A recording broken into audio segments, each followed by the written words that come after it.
বর্তমান শিক্ষা ব্যবস্থায় শিশুদের হাল। আমি দেবিকা মুখার্জি বলছি, এটা আমার নিজের লেখা। ব্যাগ নিয়ে চলছে ওরা, ছোট্ট শিশুর দল। ব্যাগের ভার কেড়ে নিয়েছে ওদের কোলাহল। হোমওয়ার্কের গাদা নিয়ে ফিরছে ওরা বাড়ি।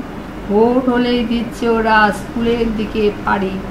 খেলার মজা কোথায় গেছে চলে, আছে শুধু পড়া আর পড়া।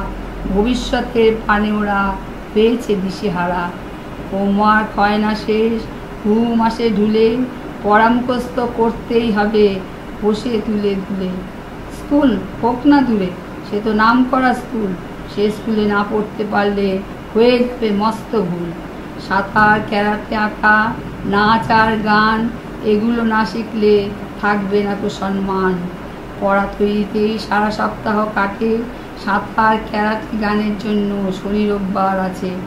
মানসিক চাপের শিকার হয়ে ভুগছে শিশুর দল।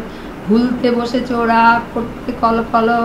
শৈশবত্ব হারিয়ে ফেলেছে শিশুরা সবাই।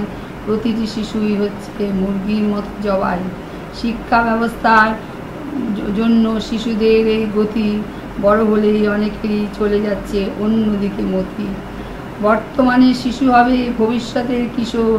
মারামারি রাহাজানি হবে তখন যে তার দোষর। মানসিক চাপের জন্য কত কিশোর নিজেকে করে দিচ্ছে শেষ। অভিজাত করে সন্তান তারা, সেটা বোঝা যায় দেখে তাদের বেশ। লালসা হিংসার পৃথিবী দেখতে যদি চাও, তবে যা ব্যবস্থা করেছ সেটাই চালিয়ে যাও। শিক্ষা ব্যবস্থাকে করি মিনতি, দূর করো শিশুদের মানসিক চাপ।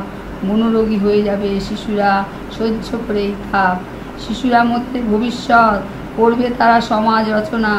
এখন থেকেই শুরু করো তাদের নিয়ে নানা আলোচনা।